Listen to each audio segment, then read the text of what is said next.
बहुत बहुत स्वागत है पीयूष सर आपका। और आज की तारीख में जब कांग्रेस ने 28 शहरों में प्रेस कॉन्फ्रेंस, उसके बाद से भारतीय जनता पार्टी के कई प्रवक्ता, हालांकि मोदी जी भी बहुत पहले से ये बात कह रहे हैं, वो ये कहने लगे कि अब कांग्रेस अराजकता फैलाने जा रही है, अराजकता के मोड में आ गई। और ऐसे में आज की तारीख बड़ी महत्वपूर्ण हो जाती है। कांग्रेस ने दोनों तारीखें 25 जून की तारीख हो या 9 अगस्त की तारीख हो, ऐसा लगता है बड़ी बड़ी रणनीतिक तरीके से उन्होंने चुनी। 25 जून जिस दिन इस देश में इमरजेंसी लगाई गई थी। अब सबसे पहले तो मैं आपसे ही ये समझना चाह रहा हूं कि भारतीय जनता पार्टी को ऐसा क्यों लगने लगा है, ये डर उन्हें क्यों सता रहा है कि कांग्रेस का ये आंदोलन इतना उग्र रूप ले लेगा कि उनको सत्ता से बेदखल करके मारेगा। देखिए, कांग्रेस ने तो कहीं ये घोषणा नहीं की है कि बिल्कुल। कोई उग्र रूप उसका आंदोलन लेगा या हम्म। उग्रता जैसी कहीं बात नहीं है। लेकिन भारतीय जनता पार्टी का चरित्र ऐसा है कि असंवैधानिक तरीके इस्तेमाल करना इनकी आदत रही है। सब लोग जानते हैं कि जो जयप्रकाश जी के समय आंदोलन चला था, जयप्रकाश जी के व्यक्तित्व को और उनकी पुरानी कांग्रेस छवि को, उनके गांधीवादी मानस का एक तरह से दुरुपयोग किया था आरएसएस ने और जनसंघ ने, जो अपनी अच्छी नीयत में जेपी शायद समझ भी नहीं सके। और उस समय किस लेवल पर इन्होंने उपद्रव देश में फैलाया था, क्या गुजरात, क्या बिहार, बहुत हद तक उत्तर प्रदेश, और उसके बाद जब दिल्ली में भी ऐसी स्थिति पैदा कर रहे थे तब जाके इमरजेंसी लगी थी। ये एक बात हुई। लेकिन बीजेपी ये काम बराबर करती, सिर्फ जेपी के समय नहीं हुआ। उसके बाद आप देखें तो राम मंदिर का जो पूरा आंदोलन है उसमें या जो इनकी रथ यात्रा थी लाल कृष्ण आडवाणी की, उसके बाद भी देश में बहुत तरह के उत्पात हुए, कहां कहां दंगे हुए, सब देश ने देखा है। और फिर अन्ना के आंदोलन में उस तरह कोई हिंसा हिंसा तो नहीं हुई, लेकिन लोगों को किसी भी हद तक भड़काना, नौजवानों को उकसा देना, पुलिस को या प्रशासन को इसके लिए विवश करना कि वो गोली चलाए, उसमें अपने ही लोगों को मरवा देना और फिर उस पर हल्ला मचाना, ये अब तक आजादी के बाद से बीजेपी या बीजेपी टाइप की जो पार्टियां हैं उनकी हरकत रही है। इसलिए आज जब उनके समय में ये हो रहा है और छात्र वाकई परेशान हैं, तो उन्हें वैसा लगता है कि जैसा हम करते थे, अब वो कांग्रेस के बिना किए ही कांग्रेस पर वो आरोप लगाने की कोशिश कर रहे हैं। लेकिन लोग कितने परेशान हैं ये सबको दिखाई दे रहा है। सरेआम आप लूट रहे हो, आप राम मंदिर का चंदा लूट लेते हो, नीट की परीक्षा बार बार लीक हो जाती है, छात्र, राहुल गांधी ने पूरा बजट देश के सामने रखा कि लाखों करोड़ रुपए खर्च करके माता पिता पढ़ा रहे हैं, नौकरियां मिल नहीं रही हैं, बेरोजगारी बढ़ती चली जा रही है। तो लोगों में गुस्सा है और वो गुस्सा अपनी अपनी तरह से व्यक्त होगा। तो ये बजाय कि जो बीमारी है उसका इलाज करें, जो नौजवान परेशान हैं उनकी लिए समस्याओं का कोई हल निकालें, आप कांग्रेस को दोष देना चाहते हैं तो उससे कुछ होगा नहीं, होगा वही जो जनता चाहती है। ठीक बात। पीयूष पीयूष सर, एक ऑडियो है जो आज आपने शेयर करी अपने एक्स हैंडल पर, हालांकि आपने इंदिरा जी के बहुत सारे इंटरव्यू भी साझा किए। ये ऑडियो इस देश के लोगों ने कई बार सुना होगा, लेकिन इसके शुरुआती 10 सेकंड सुने, 20 सेकंड सुने। हम आज इस ऑडियो का 1 मिनट 6 सेकंड का एक हिस्सा सुनाएंगे दर्शक। और उसके बाद पीयूष जी, हम जरा आपसे ही ये समझने की कोशिश करेंगे कि जितनी भी फिल्में बनी इमरजेंसी को लेकर के या उस तरीके के बैकग्राउंड को लेकर के, या जितने भी सीरीज बने, उनमें इंदिरा गांधी जी की इस वीडियो, इस ऑडियो, इस भाषण का वो पूरा हिस्सा सुनाने में इतनी हिचकिचाहट क्यों रही?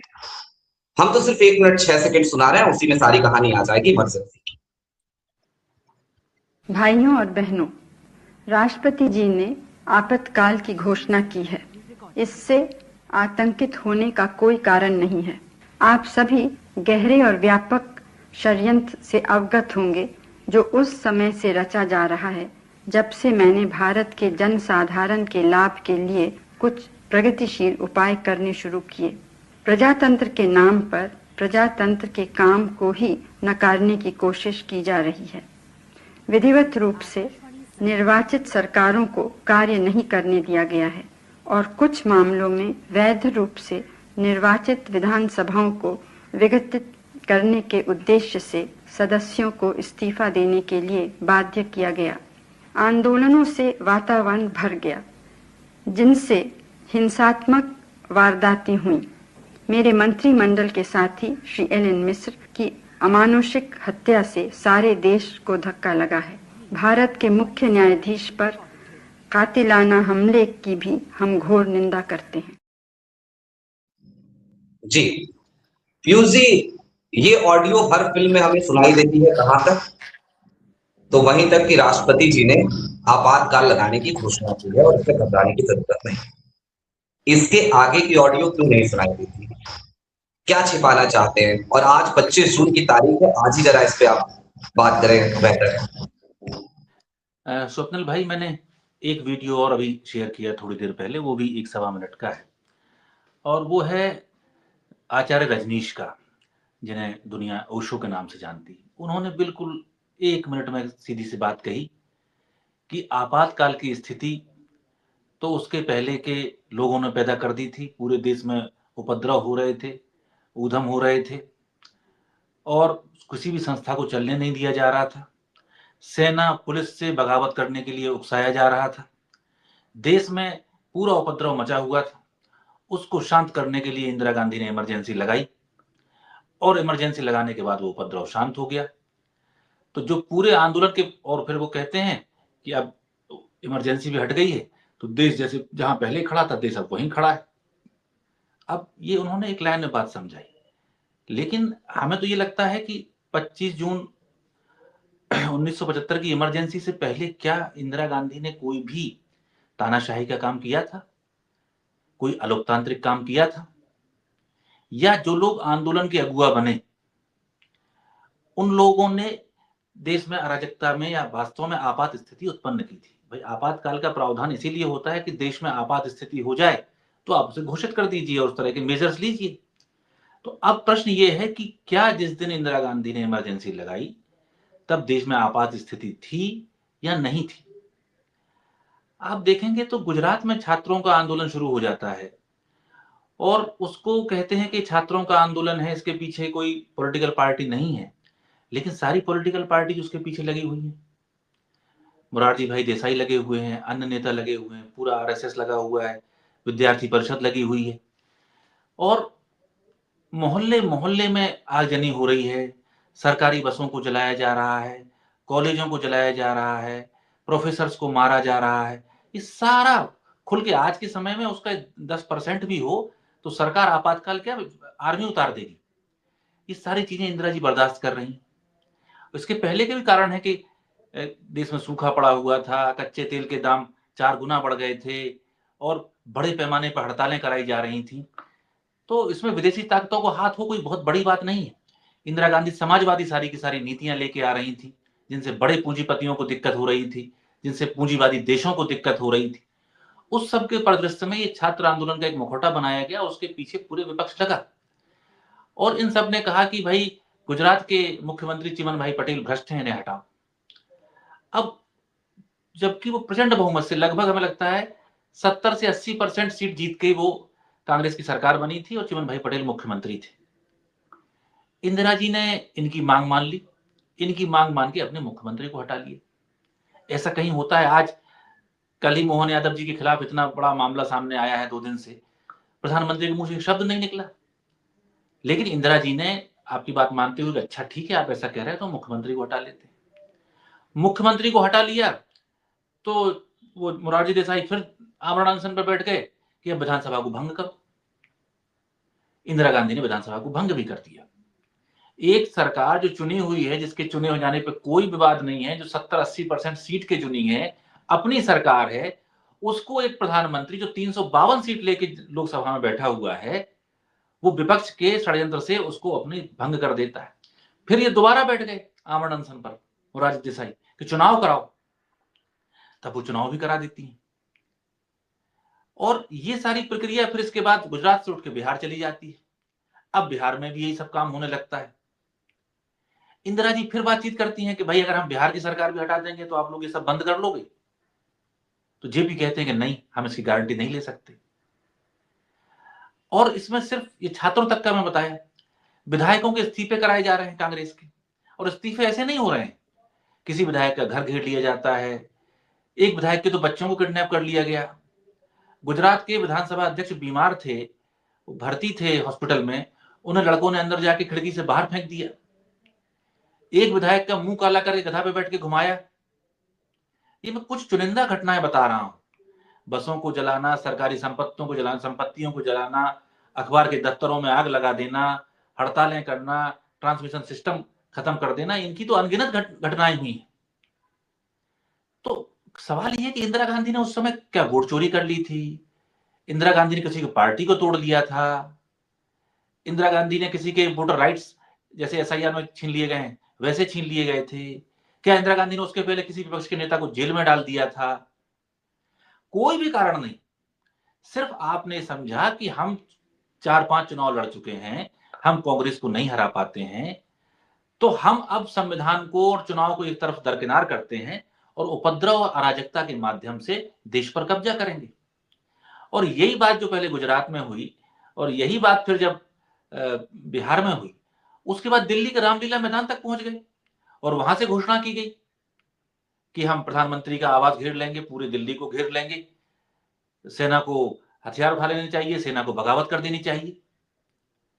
तो अगर 4-5 लाख की भीड़ जाके प्रधानमंत्री आवास को घेर लेती है, क्योंकि वो कोई आजकल की तरह सांप्रदायिक सिर्फ सांकेतिक धरना नहीं हो रहा था, बिहार विधानसभा में बाकायदा पूरा घेराव हुआ था, वो देख चुकी थी कि और इन घटनाओं के अलावा देश के चीफ जस्टिस के ऊपर जानलेवा हमला होता है, एक केंद्रीय मंत्री की हत्या कर दी जाती है, अखबारों को पूरी तरह कंप्रोमाइज। आप इसी भाषण में इंदिरा जी की एक और इंटरव्यू में इंदिरा जी कह रही हैं कि जिस हाई कोर्ट के जज ने उन्हें सजा सुनाई थी, उसके बारे में अचानक दिन बड़ी भारी खबर छप गई अखबार में कि उसकी मृत्यु हो गई, उसके पीछे इंदिरा गांधी का हाथ है, जबकि उस जज की मृत्यु ही नहीं हुई थी।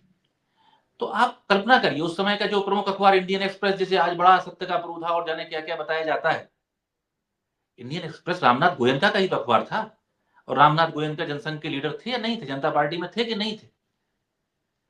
तो ये सारी चीजें आपने जब देश में आपने मीडिया कंप्रोमाइज करा दिया, शासन प्रशासन को पंगु कर दिया, चुनी हुई सरकारों को आपने गिरा दिया, उपद्रव करने के लिए तख्ता पलट पे पूरे आप आ गए। तो जब आपने घोषणा कर दी कि हम प्रधानमंत्री कार्यालय को घेरेंगे, तो प्रधानमंत्री के पास दो ही ऑप्शन बचे कि या तो उस भीड़ से बचने के लिए वो सेना को बुलाए और गोली चलवाए। इसका मतलब आजाद हिंदुस्तान में 10-20 हजार लोग गोलियों से मार दिए जाएं। और इंदिरा गांधी का ये सोचना सिर्फ अधूरा नहीं था, वो देख चुकी थी कि पार्लियामेंट में गोरक्षा के नाम पे साधुओं के भेष में किन लोगों को भेजा गया था, पार्लियामेंट पे हमला कराया गया था। तो इन सब चीजों को वो देख रही थी। वो सार्वजनिक जीवन में कोई ऐसी हवा में नहीं आ गई थी, उन्हें अपने बाप को भी देखा था, वो महात्मा गांधी की गोद में पली थी और उन्हें तानाशाही का कोई शौक नहीं था। लेकिन इन्होंने देश को आपात स्थितियों में धकेल दिया था। तब इंदिरा जी ने एक आपातकाल की घोषणा की और उसके बाद से नेताओं को बंद किया। उन नेताओं कितने समय के लिए बंद रहे? नेता मुश्किल से कुल 18 महीने की तो वो थी ही इमरजेंसी, लोग साल साल भर मुश्किल से बंद रहे। उसको आपको एक ऐसा फोटो भी मिल जाएगा कि आपातकाल के दौरान Atal Bihari Vajpayee Filmfare award बांट रहे हैं। तो अगर इतना ज्यादा जुल्म हो रहा था तो फिल्म फेयर अवार्ड कैसे बांट रहे थे? जेपी 4-5 महीने के लिए जेल में रहे थे। तो आज से तुलना करो कि आजम खान 7 साल से जेल के अंदर बंद है। आम आदमी पार्टी के कितने नेता, केजरीवाल बंद रहे, मनीष सिसोदिया बंद रहे, उनके एक और मंत्री हुआ करते थे बेचारे, वो लंबे समय तक बंद रहे, बाद में केस ही कुछ नहीं निकल के आया।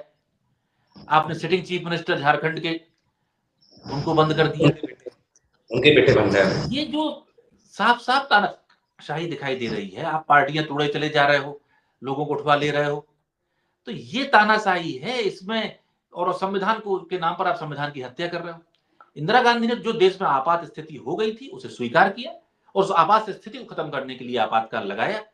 उसके बाद की जो बातें होती हैं जिसको लेके बड़ी, आपातकाल में क्या हुआ, ये दो विषय हैं, एक आपातकाल क्यों लगा और दूसरा आपातकाल में क्या हुआ।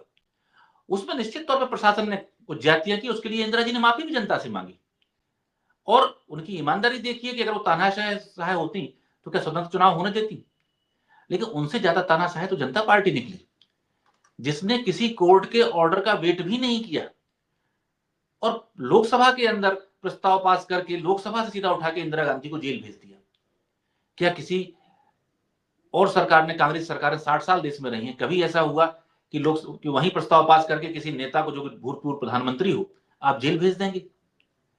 तो इंदिरा गांधी ने जो किया, उन सब तथ्यों का बहुत लंबा प्रोपेगेंडा चल चुका है देश में। और मुझे कई बार बड़ा दुख इस बात का होता है कि इसमें समाजवादी भाई बेमतलब परेशान होने लगते हैं। भाजपा 25 जून को हमला करती है कांग्रेस पर, वो आरोप लगाती है इंदिरा गांधी पर।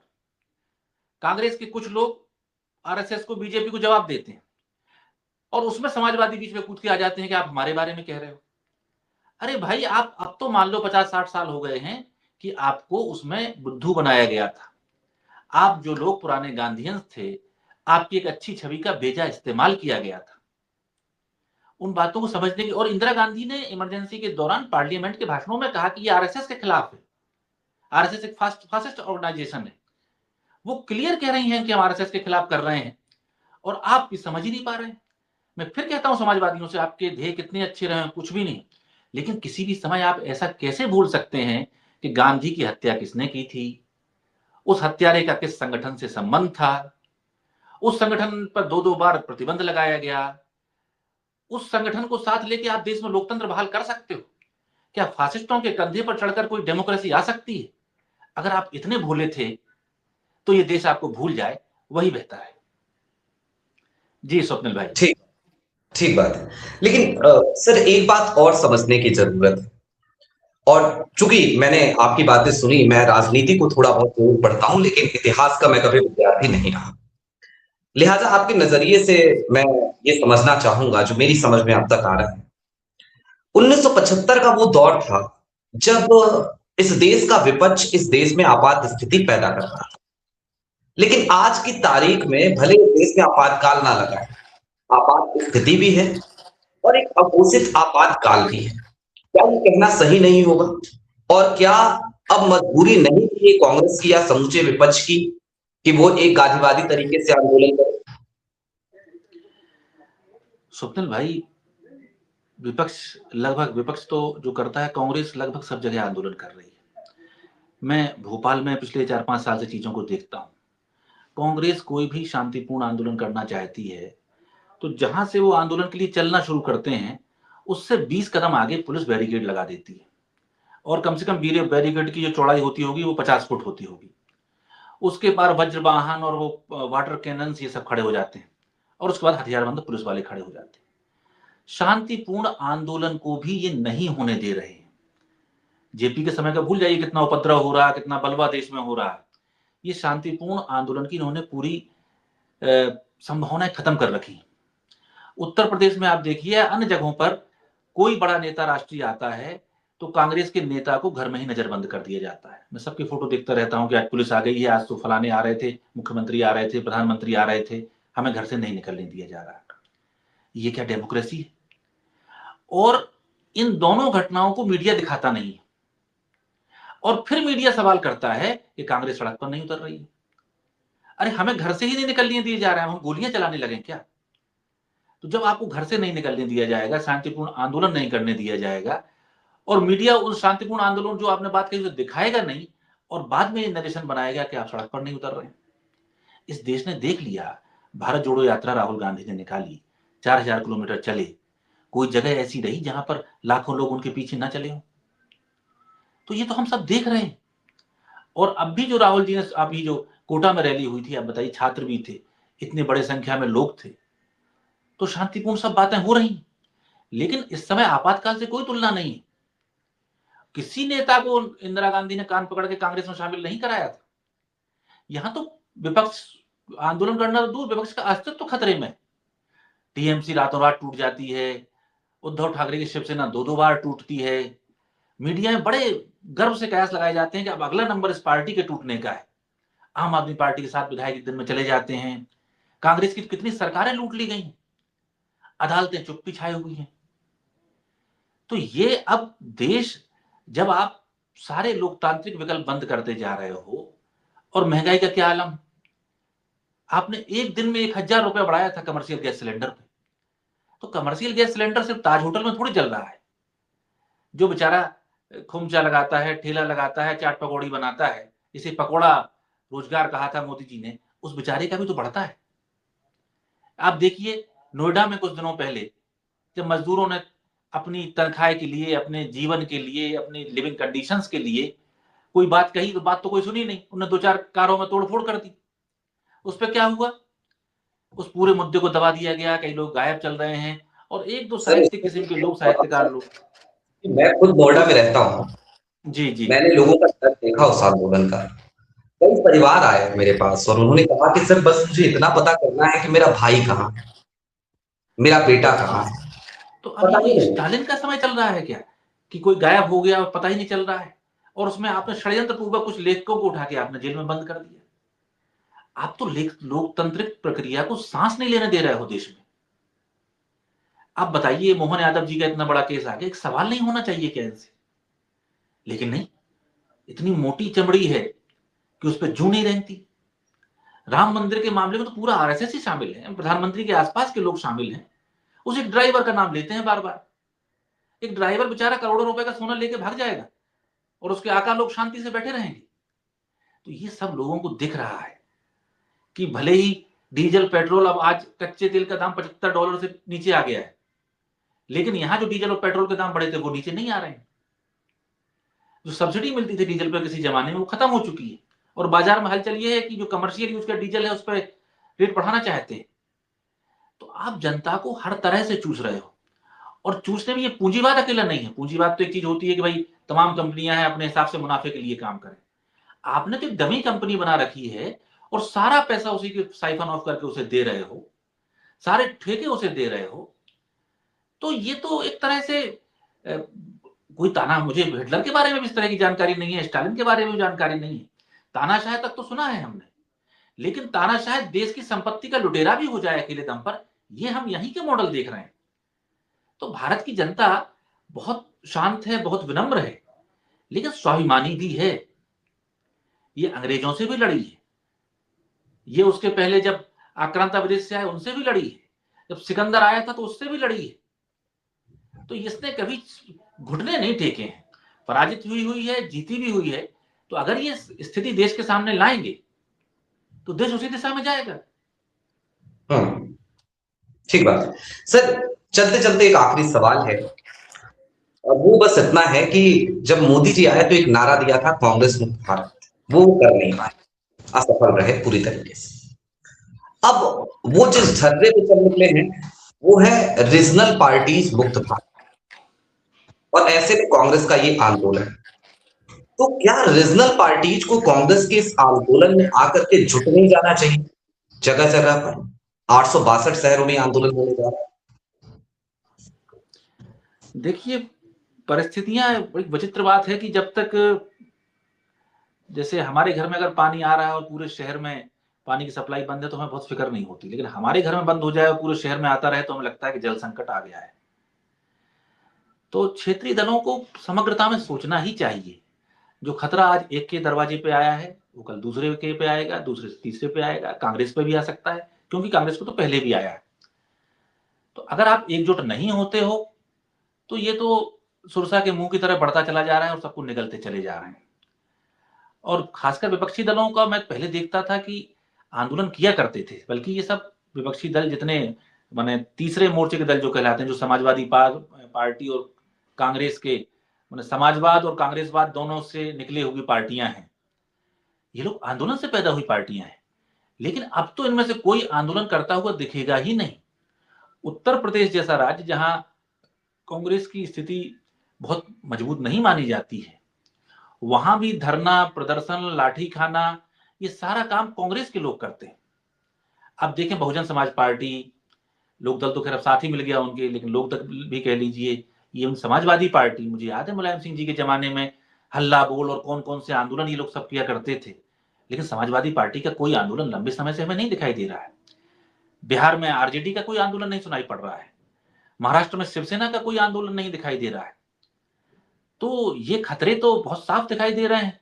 अब आप जनता से जुड़ने के लिए भी कोई एक्टिविटी नहीं कर रहे हो, सिर्फ ये कोशिश करते हो कि हम 5 साल में चुनाव में जाएंगे, इस जातिगत समीकरणों से जीत जाएंगे। वो समीकरण है, उनको हम खारिज नहीं कर सकते, लेकिन जहां राजनीति आ गई है उसमें सबको एक होना होगा और सबको एक होकर जनता का प्रतिनिधि बनना होगा और जनता की आवाज पुरजोर ढंग से उठानी होगी। जी, बहुत शुक्रिया सर। और निश्चित तौर पे आपने जो समय दिया, आज मुद्दा के दर्शकों को हम समय समय पर आपको आमंत्रित करेंगे, परेशान करेंगे, और हम ये चाहेंगे कि मुद्दा के दर्शकों को आप इसी तरीके से इन तमाम मुद्दों पर, जो ऐतिहासिक मुद्दे हैं, उन पर कम से कम जो आपका एक व्यापक अध्ययन है उसके अनुसार उन्हें वो जानकारियां मुहैया कराएं जिसकी आज उन्हें सबसे ज्यादा जरूरत है और जिसमें वो भारतीय जनता पार्टी के इकोसिस्टम के जरिए बार बार गुमराह किए जाते हैं। बहुत शुक्रिया सर मुद्दा से जुड़ने के लिए। बहुत धन्यवाद स्वप्निल भाई।